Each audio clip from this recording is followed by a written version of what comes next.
ఆంధ్రప్రదేశ్లో అధికారుల మీద పెత్తనం చెలాయించొద్దు అంటూ ఆంధ్రప్రదేశ్ ముఖ్యమంత్రి చంద్రబాబు గారు కూటమిలో ఉన్నటువంటి ఎమ్మెల్యేలకు మంత్రులకు ఆయన క్లాస్ స్పీకర్ అని దిశానిర్దేశం చేశారు. దానివల్ల అధికారులు మరింత రెచ్చిపోతున్నారు అనేటువంటి వార్తలు ఇప్పుడు సోషల్ మీడియాలో చక్కర్లు కొడుతున్న నేపథ్యంలో ఈ అంశం మీద మనం విశ్లేషణ చేసుకునేటువంటి ప్రయత్నం చేద్దాం. ప్రస్తుతం మనతో పాటు ఉన్నారు ప్రముఖ రాజకీయ విశ్లేషకులు, ప్రముఖ సీనియర్ జర్నలిస్ట్ సిఎస్ రావు గారు. సార్తో మాట్లాడదాం. సార్ నమస్తే. సార్ నమస్తే. అధికారుల జోలికి వెళ్ళకండి, అధికారుల మీద పెత్తనం చెలాయించకండి అంటూ చంద్రబాబు గారు కూటమిలో ఉన్నటువంటి ఎమ్మెల్యేలకు అలాగే మినిస్టర్లకు ఆయన క్లాస్ పీకినట్టుగా దిశానిర్దేశం చేసినట్లుగా, దాని తర్వాత అధికారులు మరింత రెచ్చిపోతున్నట్లుగా కొన్ని వార్తలు అయితే వస్తూ ఉన్నాయి. ఏంటి సార్, ఏం జరుగుతుంది అసలు ఆంధ్రప్రదేశ్లో? సో చంద్రబాబు నాయుడు అధికారంలోకి వచ్చిన తర్వాత కొన్ని వ్యవస్థలు యాక్టివేట్ అవుతున్నాయి, కొన్ని ఏమో ఓవర్ యాక్షన్ చేస్తున్నాయి. సో దానికి చంద్రబాబు నాయుడు యొక్క వైఖరి, చంద్రబాబు నాయుడు యొక్క పరిపాలన కారణం అని చెప్పి అనుకోవచ్చు. అంటే అధికారులకి ఫ్రీ హ్యాండ్ ఇస్తే వారి పనులన్నీ సక్రమంగా చేస్తారంటూ చంద్రబాబు గారు భావిస్తున్నప్పటికీ అధికారులు దాన్ని ఎందుకు వేరే రకంగా తీసుకుంటున్నారు, ఎందుకు వాళ్ళు ఇంకా చెలరేగిపోతున్నారు అంటే ఏం చెప్తారు? ఇప్పుడు చంద్రబాబు నాయుడు పరిపాలనని ఇప్పుడు 4వసారి చూస్తున్నాం మనం. 4వసారి సీఎం అయ్యారు ఆయన, కొత్తగా ఆయన సీఎం కాల. ఆయన పరిపాలన ఎలా ఉంటుంది అనేది అధికారులకు బాగా తెలుసు. అధికారులు యథేచ్ఛగా వాళ్ళ అధికారాలను ఉపయోగించుకుంటూ ఉంటారు అధికారులు. అలాగే అధికారులు పెత్తనం కూడా చాలా ఇస్తుంటారు. ఎమ్మెల్యే కానీ మంత్రి కానీ ఎవరైనా సరే అసలు వాళ్ళకి కనీస గౌరవం కూడా లభించదు అనేది చంద్రబాబు నాయుడు ప్రభుత్వంలో అనేక సందర్భాల్లో అప్పట్లో వినిపించినట్టు మాట. అందుకే చంద్రబాబు నాయుడు ఎన్నికల ముందు నేను మారాను, ఈసారి తనలో వచ్చినటువంటి మార్పును మీరు చూస్తారని చెప్పి ఆయన అనేక సందర్భాల్లో అనేక వేదికల మీద చెప్పారు. అధికారంలోకి వచ్చిన తర్వాత 4వసారి ఆయన చెప్పినటువంటి మాట ఏంటంటే పొలిటికల్ గవర్నెన్స్ ఉంటుంది అని చెప్పారు. పొలిటికల్ గవర్నెన్స్ ఉంటుందని చెప్పారు తప్పితే అడ్మినిస్ట్రేషన్ ఇప్పుడు అధికారులకు సంబంధించినటువంటి వాళ్ళకి మొత్తం అప్పు చెప్తారని చెప్పి చెప్పాల. పొలిటికల్ గవర్నెన్స్ అంటే ఏంటి? ఆ ఎమ్మెల్యేనో మినిస్టర్సో లేదంటే అక్కడ ఉన్నటువంటి జడ్పీటీసీనో ఎంపీటీసీనో లేదా జడ్పీ చైర్మనో లేదా సర్పంచో లేదా వార్డు మెంబర్స్ వాళ్ళకి సంబంధించినటువంటి ప్రయారిటీస్ ఉంటాయి అని చెప్పి ఆయన ఇచ్చినటువంటి ఒక సందేశం ఎన్నికల ముందు. తీరా అధికారంలోకి వచ్చారు. అధికారంలోకి వచ్చిన తర్వాత జరుగుతుంది ఏంటి అని అంటే పొలిటికల్ గవర్నెన్స్ కాదు, ఇంతకుముందు 3 సార్లు ఏదైతే గవర్నెన్స్ ఉందో అదే గవర్నెన్స్ దిశగా చంద్రబాబు నాయుడు వెళ్తున్నారు అనేది ఇప్పుడు తెలుగుదేశం పార్టీలోనే మాట్లాడుకుంటున్నారు. దానికి కారణం ఏంటంటే ఒకవైపు విపక్షం వైఎస్ఆర్ కాంగ్రెస్ పార్టీ రెచ్చిపోతూ ఉంటే అణిగిమణిగి ఉండాల్సిన పరిస్థితి తెలుగుదేశం పార్టీ కార్యకర్తలకు కానీ క్యాడర్కి కానీ లీడర్లకు కానీ నెలకొంది. దానికి కారణం ఏంటంటే చంద్రబాబు నాయుడు ఎవరైనా సరే పార్టీలకు అతీతంగా ఎవరైనా సరే లా అండ్ ఆర్డర్ కానీ లేదా ఇతరతర ఇబ్బందులు కలిగితే చర్యలు తీసుకొని కేసులు పెట్టండి అని చెప్పారు. దాన్ని ఆసరా తీసుకొని వైఎస్ఆర్ కాంగ్రెస్ పార్టీ వాళ్ళు రెచ్చిపోతున్న పరిస్థితుల్లో వాళ్ళని అదుపు చేయలేకుండా పోలీసులు తెలుగుదేశం పార్టీ వాళ్ళ మీద కేసులు పెడుతున్న సందర్భాలు మనం ఇటీవల కాలంలో అనేకం చూసాం. ఇప్పుడు తాజాగా కేబినెట్ సమావేశం జరిగింది. ఈ కేబినెట్ సమావేశంలో మంత్రులకు ఒక దిశానిర్దేశం హితబోధ చేశారు. ఏం చేశారు అని అంటే కొంతమంది ఎమ్మెల్యేలు రెచ్చిపోతున్నారు, అలాంటి ఎమ్మెల్యేల వల్ల పార్టీకి చెడ్డ పేరు వస్తుంది, ప్రభుత్వానికి చెడ్డ పేరు వస్తుంది, కాబట్టి వాళ్ళని సహించము, అలాంటి వాళ్ళని మంత్రులు మీరు గైడ్ చేయండి, మీ జిల్లాలో ఉండేటువంటి మంత్రులు మీ పరిధిలో ఉండేటువంటి మంత్రులు ఎమ్మెల్యేలకు మీరు గైడ్ చేయాలని చెప్పి మంత్రులకు దిశానిర్దేశం చేశారు ఆయన. ఎందుకే ఆ 3 ఎమ్మెల్యేలు చెప్పారు. 3 ఎమ్మెల్యేలు ప్రభుత్వానికి చెడ్డ పేరు తెచ్చేలా వ్యవహరిస్తున్నారు, వాళ్ళ మీద చర్యలు తీసుకుంటాను అని కూడా ఆయన హెచ్చరించారు.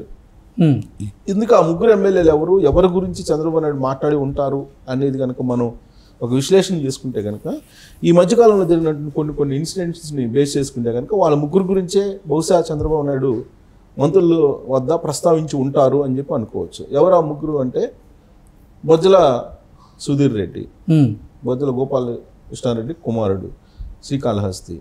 ఆయన ఈ మధ్యకాలంలో ఒక జర్నలిస్ట్కి ఫోన్ చేసి బెదిరించారు.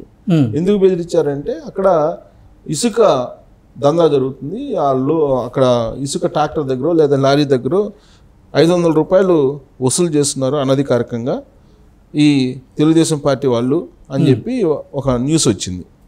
కాళహస్తి ఒక న్యూస్ వచ్చింది. న్యూస్ వచ్చినప్పుడు కాళహస్తి ఎమ్మెల్యే సుధీర్ రెడ్డి వాళ్ళ అనుచరులు ట్రాక్టర్కి ఇసుక ట్రాక్టర్కి 500 రూపాయలు చొప్పున వసూలు చేస్తున్నారని చెప్పేసి ఒక న్యూస్ పేపర్ ప్రచురించింది. ప్రచురిస్తే ఆ రాసినటువంటి జర్నలిస్ట్కి ఫోన్ చేసి బెదిరించాడు ఈ సుధీర్ రెడ్డి. అది బహుశా నేను అనుకోవటం చంద్రబాబు నాయుడు దృష్టిలోకి వచ్చి ఉంటుంది. Okay. Next Guntur west MLA Galla Madhavi, ఆమె భర్త రామచంద్రరావు అనుకుంటా, ఆయన పేరు రామచంద్రరావు ఏదో పేరుంది, ఆయన పేరు రామచంద్రరావు ఒక వ్యక్తిని బెదిరించి వివాదాస్పదమైనటువంటి అంశాన్ని పరిష్కరించడానికి ప్రయత్నం చేశాడు. సో డిస్ప్యూట్స్ వ్యవహారాలకి మీరు వెళ్ళొద్దు అని చెప్పి ఆల్రెడీ సంకేతాలు ఇచ్చినట్టు కూడా తెలుస్తుంది. బహుశా ఆ ఎమ్మెల్యే గురించి, ఆ ఎమ్మెల్యే భర్త గురించి ఏమన్నా ప్రస్తావించి ఉండొచ్చు. 3 ఎమ్మెల్యేలు అన్నారు కాబట్టి. ఇంకొక ఎమ్మెల్యే ఎవరంటే అనంతపురం అస్మిత్ రెడ్డి, తాడిపత్రి అస్మిత్ రెడ్డి సిఐ వాళ్ళకు ఎలా ఉంది అనేది ఆయన పోలీస్ స్టేషన్ ఎదుటే ధర్నా చేశాడు. ఆ తర్వాత ఆ సిఐ ఏదో సారీ చెప్పినట్టున్నాడు.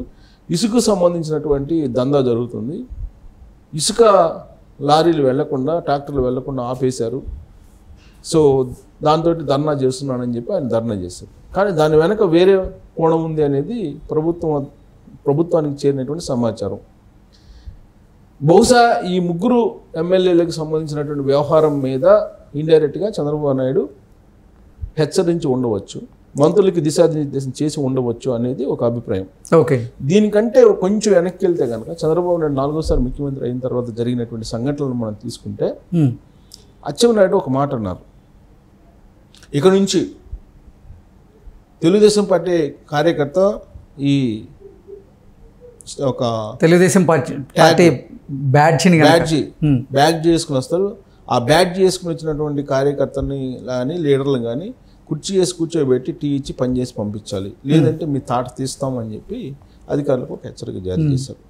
ఆ తర్వాత హోంమంత్రిగా ఉన్నటువంటి అనిత, ఆవిడ కూడా మీ తడాకా చూపిస్తాము, మేమేంటో తెలిసేలాగా చూపిస్తామని చెప్పి ఆవిడ కూడా ఒక కామెంట్ చేయడం జరిగింది. తెలుగుదేశం పార్టీ వాళ్ళ జోలికి వస్తే తెలుగుదేశం పార్టీ వాళ్ళు అంటే ఏం చూపిస్తాం, ఇప్పటి వరకు మేము మరాయించాం, ఇక నుంచి మీకేంటో చూపిస్తాం, భయం అంటే ఏందో చూపిస్తాం, రెడ్ బుక్ అంటే ఏం చూపిస్తాం అన్నట్టుగా మాట్లాడారు. ఈ మాటలు మాట్లాడిన తర్వాత వెంటనే అదే సమయంలో రాంప్రసాద్ రెడ్డి అనుకుంటా, రాంప్రసాద్ రెడ్డి వాళ్ళ వైఫ్ పెన్షన్లో పంపిణీకి సంబంధించి ఆవిడేదో వెళ్తే అక్కడ ప్రోటోకాల్ ఇవ్వలేదని ఒక ఎస్ఐ మీద ఆవిడ దురుసు చేశారనేది బయటకు వచ్చింది. సో ఇవన్నీ జరిగిన తర్వాత చంద్రబాబు నాయుడు ఒక దిశానిర్దేశం చేశారు, మీరు అధికారులను గౌరవించండి, అధికారులను గౌరవించి అధికారుల చేత పనులు చేయించుకోండి తప్పితే అధికారులను బెదిరించో లేకపోతే మీరు మీ పదవులు మీ పెత్తనం చెలాయిస్తే కుదరదు అని చెప్పారు. ఆ తర్వాత నుంచి మొత్తం క్యాబినెట్ అంతా సైలెంట్ అయిపోయింది, ఎమ్మెల్యేలు అంతా సైలెంట్ అయిపోయారు, ఎక్కడ కూడా అధికారులని ఏదైనా అంటం కానీ ఏమి లేదు. దాంతో అధికారులు దీన్ని ఒక అడ్వాంటేజ్గా తీసుకున్నారు. అడ్వాంటేజ్గా తీసుకొని పూర్వపు వైఎస్ఆర్ కాంగ్రెస్ పార్టీ నాయకులతోటి క్యాడర్తో ఉన్న పరిచయాలతోటి వాళ్ళతోటి కలిసి పనులు చేయటం మొదలుపెట్టారు. ఫలితంగా తెలుగుదేశం పార్టీ వాళ్ళు ఇబ్బంది పడుతున్నారు క్షేత్రస్థాయిలో చాలా చోట్ల కూడా అనేది తెలుగుదేశం పార్టీ వాళ్ళు చెప్తున్నటువంటి మాట, కింది స్థాయిలో ఉండేటువంటి చాలా మంది. ఇప్పుడు తాజాగా జరిగినటువంటి ఈ సంఘటనతోటి అధికారులు మరింత రెచ్చిపోయే ప్రమాదం ఉంది. ఓకే. ఈ ఎమ్మెల్యేలు జాగ్రత్తగా ఉండాలి, లేకపోతే చర్యలు తీసుకుంటాము, అధికారులను గౌరవించాలని మళ్ళీ చెప్పారు. దీన్ని ఖచ్చితంగా అధికారులు అడ్వాంటేజ్గా తీసుకునే అవకాశం ఉంది. ఎందుకంటే చంద్రబాబు నాయుడు పరిపాలన ఎలా ఉంటుంది, చంద్రబాబు నాయుడు అడ్మినిస్ట్రేషన్ ఎలా ఉంటుంది అనేది అందరికంటే అధికారులకు బాగా తెలుసు. సో కాబట్టి అధికారులు బహుశా చంద్రబాబు నాయుడు నుంచి ఇలాంటి మెసేజ్ వచ్చింది కాబట్టి అసలు ఎమ్మెల్యేల మాట కాదు కదా, కొంతమంది మినిస్టర్ల మాట కూడా వినేటువంటి పరిస్థితి ఉండదేమో గతంలో లాగా. 2004లో అప్పటి వరకు జరిగిన పరిపాలన చూస్తే కనుక ఒక కలెక్టర్ కానీ, ఒక ఎస్పీ కానీ, ఒక సిఐ కానీ, ఒక ఎస్ఐ కానీ ఎమ్మెల్యే మాట వినేవాళ్ళు కాదు. ఇక కింది వాళ్ళ మాట ఏమంటారు, మినిస్టర్ల మాట కూడా వినేవాళ్ళు కాదు. సో దాంతో పొలిటికల్ గవర్నెన్స్ అనేది ఎక్కడ కనిపించలే. బట్ ఈసారి 4వ సీఎం అయినటువంటి చంద్రబాబు నాయుడు పొలిటికల్ గవర్నెన్స్ అని చెప్పి అన్నారు కాబట్టి ఆ దిశగా వెళ్తాడని చెప్పి అందరూ ఆశించారు. కానీ పొలిటికల్ గవర్నెన్స్ కాదు, ఇంతకుముందు ఎలాంటి గవర్నెన్స్ ఉందో అలాంటి గవర్నెన్సే చంద్రబాబు నాయుడు నుంచి ఎక్స్పెక్ట్ చేయాలి అని చెప్పి ఒక సందేశం ఇవాళ జరిగినటువంటి క్యాబినెట్ మీటింగ్ ద్వారా మంత్రులకు ఇచ్చిన దిశానిర్దేశాన్ని బట్టి అర్థమవుతుంది. Okay sir, thank you so much. Thank you.